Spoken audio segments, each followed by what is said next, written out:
Bienvenidos a la segunda temporada de Conversando con el Gremio Podcast, un espacio auspiciado por el Ilustre Colegio de Abogados de Caracas, conducido por Paulimar Odremán y Luis Mejías y dirigido por la doctora Ivette Lugo. Bienvenidos a Conversando con el Gremio, un espacio para el análisis y el estudio del derecho en Venezuela. El día de hoy tenemos a la doctora Alejandra Sierra. Ella es coordinadora del Comité para la Prevención de Legitimación de Capitales y Financiamiento del Terrorismo del Ilustre Colegio de Abogados de Caracas. Doctora, bienvenida. Muchísimas gracias a ambos, al colegio, al gremio. Bueno, aquí juntos iniciando esta operativa, esta diatriba gremial para que llegue a todos y nos capacitemos y avancemos en una materia tan importante como la que vamos a tratar el día de hoy. Qué bueno, me encanta. Bueno, lo primero es saber quién es Alejandra. O sea, cuéntanos sobre ti, cuéntanos sobre tu trabajo, dónde estudiaste, hace cuánto egresaste, qué estás haciendo en este momento. Sabemos que estás dentro del comité, pero sí nos gustaría que la audiencia también te pueda conocer. Con mucho gusto. Bueno, Alejandra Sierra es abogada egresada de la Universidad Católica del Táchira hace 25, casi 26 años. En algunos años fui registradora, fui notario, estuve en ese sector, también estuve en el ejercicio privado. Actualmente, te digo, hace más o menos 10 años para acá, vengo incursionando y especializándome de muchas formas en esta materia de prevención. Antes prevención y control únicamente, ahora hablamos de administración de riesgos, de lo que ya vamos a hablar. He trabajado en el sector privado en los últimos 10 años como oficial de cumplimiento, como especialista en la gerencia de prevención. Y actualmente pues me encuentro terminando una especialización, la primera especialización en el país en esta materia, y bueno, llevando a todo el gremio y a todos los venezolanos cultura, formación, aprendizaje y por supuesto preparándonos cada día porque esto es un tema bien profundo y que vino para quedarse. Ok, hablamos ahora ya en materia de lo que es el cumplimiento normativo, el compliance. ¿De qué se encarga un abogado especializado en esta área? Para los que no tienen conocimiento, ¿pudiese conceptualizarlo? Mira, el compliance o el cumplimiento normativo, que no es otra cosa, señores, la palabra compliance es cumplimiento normativo en línea general. El cumplimiento normativo viene a entrar en nuestra legislación, en nuestro derecho, en nuestras normas, sencillamente para decirnos, mira, está pasando esto, tenemos que atacarlo, nos establece normas, hay normas especiales, hay normas específicas, hay lineamientos y estándares internacionales de los que vamos a hablar, y lo que viene es a decirnos cómo y qué tenemos que hacer para poder dar nuestro grano de arena en este arduo trabajo que es la prevención, que es la administración de riesgos en materia de legitimación de capitales, financiamiento del terrorismo y financiamiento de la proliferación de armas de destrucción masiva. Buenísimo. ¿Y por qué esto sería importante para los abogados? O sea, ¿por qué esto es importante para administradores? Esto no era una cuestión solamente de los bancos, o sea, porque creo que esto posiblemente sea una pregunta que la gente dice, esto no es para las grandes compañías, los grandes bancos, ¿o no es así? ¿A quiénes aplica? Mira, esa es la primera impresión que tienen todos y es normal y está bien que la tengan. El tema es que a lo largo del tiempo, sí, ciertamente el sector bancario, sobre todo, como el más importante del sector financiero en toda la historia, no único actualmente, fue atacado de diferentes flancos, ¿no?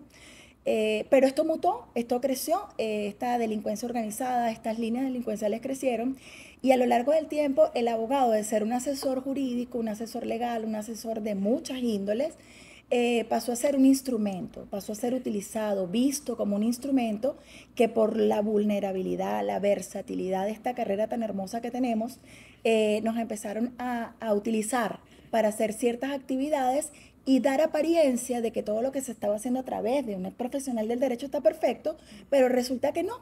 Entonces empezamos a buscar esa forma de cómo introducir en nuestro sistema financiero ya más grande, ya no solo bancos, ya sector valores, ya sector asegurador, casinos, administradores, economistas, no somos la única profesión.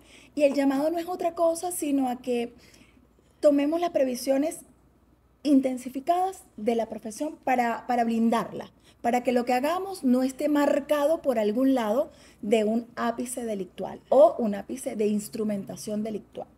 Eso es todo el llamado y por qué el abogado entra en esta categorización.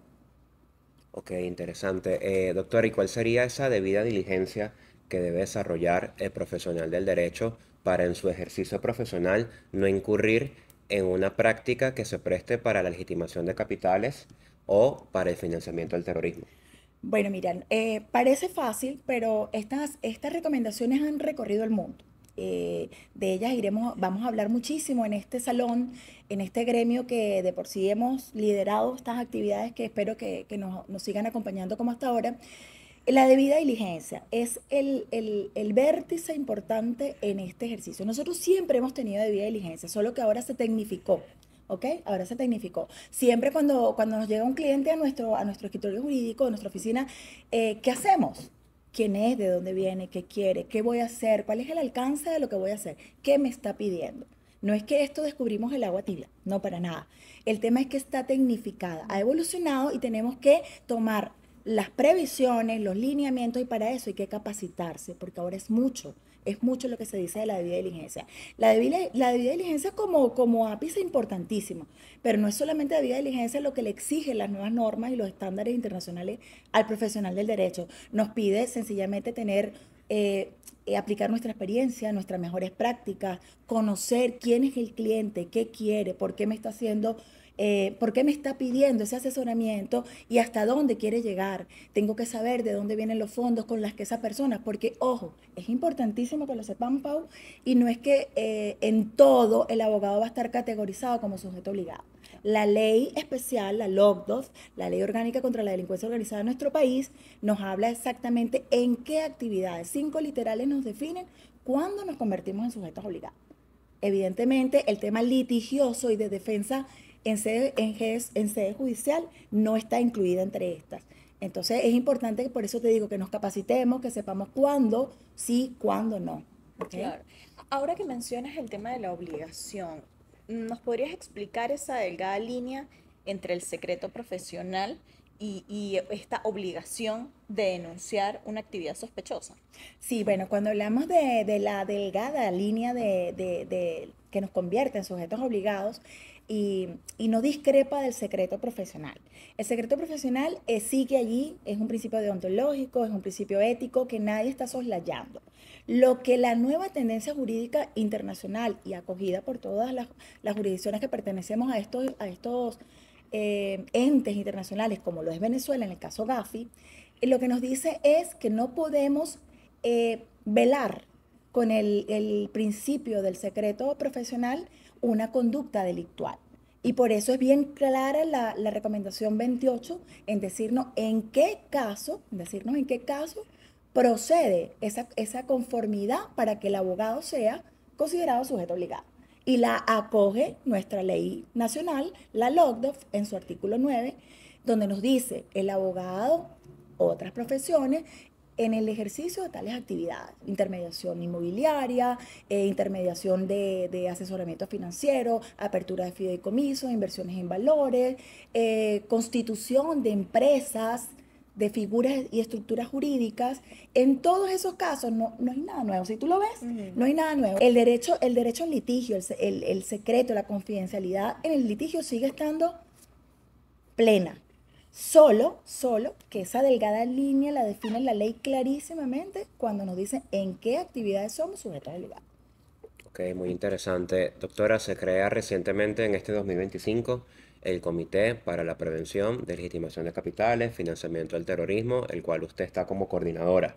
¿Qué actividades pretenden realizar ya para el próximo año desde el punto de vista formativo, académico, para que los abogados puedan empaparse y tener más conocimientos en esta área? Bueno, básicamente la creación del comité, que aplaudo y donde quiera que voy lo digo y lo seguiré diciendo, aplaudo la iniciativa de nuestro ilustre Colegio de Abogados de Caracas y espero que todos se unan porque esto va a ser un llamado que va a ser la próxima y ya muy cercana ley especial, va a salir una prudencial que nos va a hablar de las APNFD y nos va a aclarar un poco más el panorama, ¿ok? El panorama de actuar, el panorama procesal y el panorama de fondo, donde nos van a decir de quién dependemos directamente, cómo vamos a reportar, a quién le vamos a reportar. Todo eso lo debe traer la norma prudencial. En tanto, lo que nos queda es seguir con lo que existe a la fecha y formarnos. Mira, el llamado es a que el estudiante, el agremiado, el que no importa que se dedique a una línea única de ejercicio, tenemos que capacitarnos, tenemos que hablar de esto. A veces por tema residual, por tema de consecuencia y no de causa, pues suele pasarnos que como consecuencia de un litigio en el que la confidencialidad es plena, pudiera ser que en la consecuencia de ese litigio se vulneren o se destapen vulnerabilidades a otros derechos que se constituyan dentro de estas tipologías. Entonces tenemos que saber qué vamos a hacer, cómo lo vamos a enfrentar, inclusive cómo vamos a representar a nuestros clientes. El llamado es a capacitarnos, capacitarnos. No es nuevo el problema, no es nuevo el vínculo delincuencial, la delincuencia organizada no es nueva. Lo que somos nuevos somos nosotros utilizados como instrumento para esa línea delincuencial. Y creo que lo que menos nos corresponde es aportar y hacer lo propio para combatirlo. Excelente.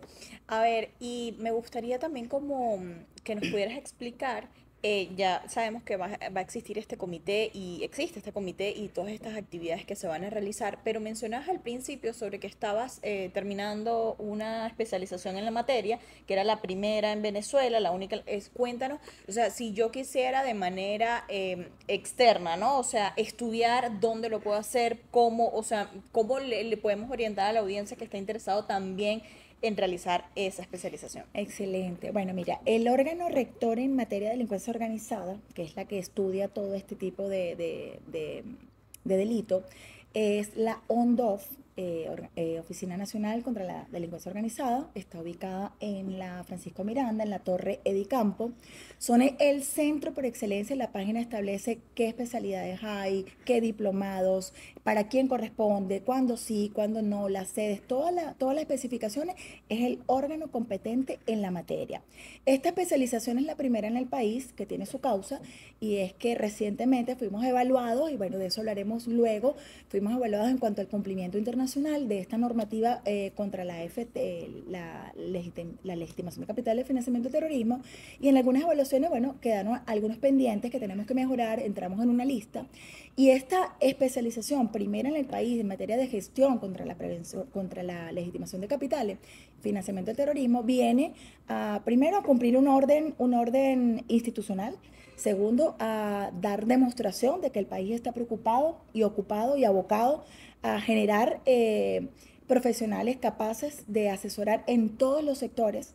Esta especialización está compuesta por personas del Ministerio Público, de los órganos de investigación, sector privado, sector público, y lo que está haciendo es generar una línea profesional de respuesta, tanto en el sector privado como público, a combatir, a poder establecer un nivel de estudio de riesgo, un nivel de estudio de mecanismos de prevención, de monitoreo, y que pienso particularmente, y creo que somos muchos los que así pensamos, esto tiene que ir a las aulas, Pau, Luis, esto tiene que ir a las aulas. Nuestros estudiantes de fase final de carrera no pueden salir a la calle hoy día sin saber qué es esto, qué es financiamiento del terrorismo, cuáles son los organismos, de dónde vienen estas normas, por qué llega a nosotros. Esto no puede ser solamente una preocupación del gremio, esto tiene que ser una preocupación del país, de los profesores, del alumnado.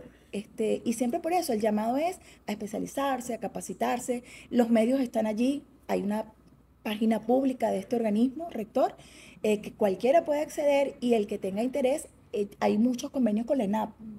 La ENAP en la parte académica tiene una relación estrecha con la ONDOF para efectos de validación académica. Los invito a que vean la página y allí podrán conocer de cada, diplomados, especializaciones, línea de actualización, todo. Y bueno, también estudiar las páginas internacionales, el Gafilat, el Gafi.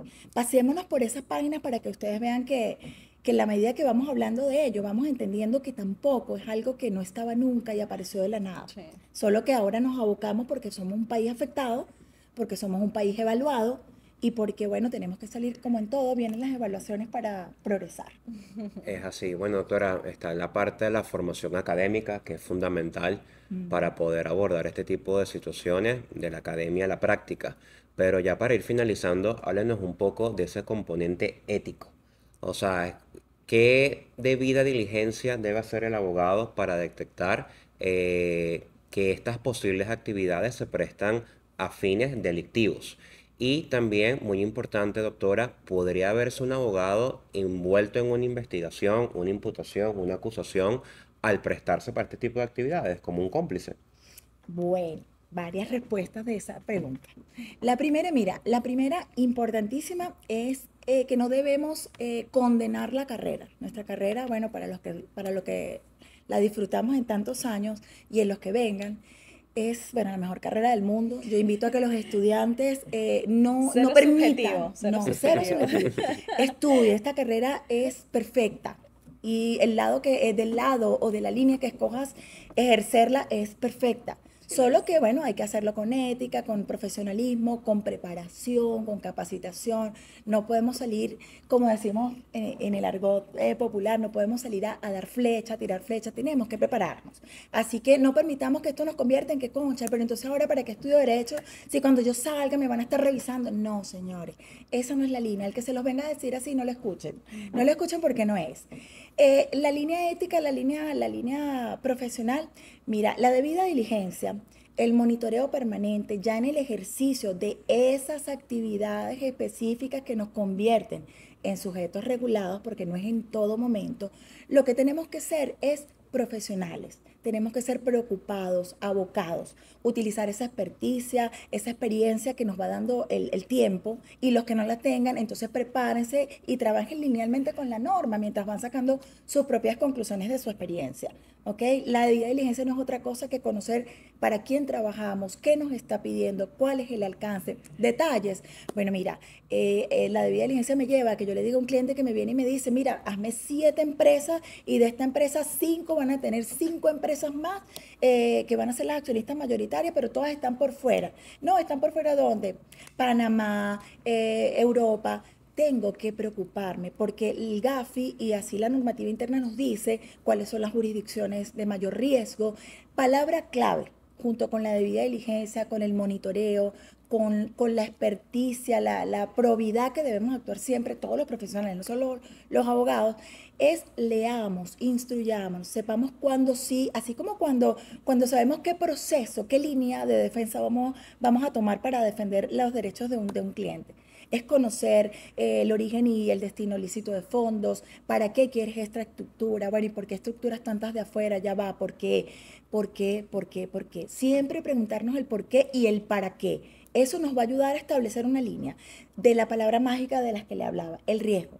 En esta materia es el riesgo, y el riesgo no es una palabra nueva, Pau. El riesgo es un tema que tomamos sin saber desde que somos unos niños. El riesgo es que, bueno, voy a asumir esta defensa, la voy a asumir desde este punto de vista. Bueno, este señor no me demuestra qué trae, qué no trae, de dónde viene su dinero. Imagínate, me dice que trabaja como profesional informal y me dice, constitúyeme 5 empresas de $500,000 cada una, pero cada una tiene... Tenemos que ser probos, tenemos que usar el sentido común y decir, bueno, ya va, esto no es así. Tenemos que revisarlo y asumir el riesgo es el determinante del factor ético, del factor moral y de la responsabilidad profesional. Asumir si yo quiero, sin embargo, sabiendo todo lo que estoy viendo y que no me parece, saber que eso, si no lo perfilo de la manera profesional correcta, me va a traer consecuencias. ¿Ok? Y el tema del riesgo es un tema para el que hay que prepararse, señores. No es un riesgo de que si me lanzo o no me lanzo. Es un tema de que el desconocimiento no nos libra de las responsabilidades, para darte una respuesta aparte de la pregunta. Okay. Si yo asumo la representación de ese tipo de clientes, tengo que saber hasta dónde llega mi responsabilidad profesional. ¿Y qué nos da eso? La capacitación. La capacitación. El tema ético, moral, no es un tema que estamos descubriendo ni que va a cambiar. La ética, la moral, los principios deontológicos de nuestra carrera, ahí están, siempre han estado y van a estar. El tema es cómo decidamos asumirlo. Solamente eso. Bueno, siempre he dicho, estudiar Derecho siempre va a valer la pena, sin duda alguna. Creo que sí, voy a ser bastante subjetiva. Es de las mejores carreras que existe. Sí.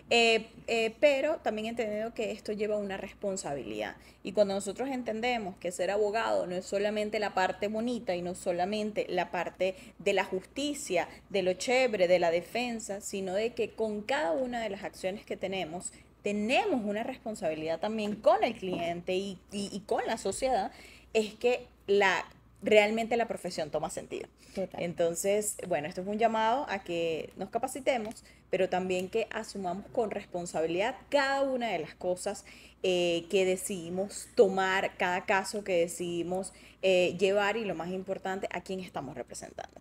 Así que bueno, como mensaje final, me gustaría brevemente, 1 minuto, que nos pudieras decirle a la audiencia, a los estudiantes que nos están escuchando, un mensaje que creas que deberían quedarse, y bueno, las personas que están apenas también incursionando en estos temas de compliance.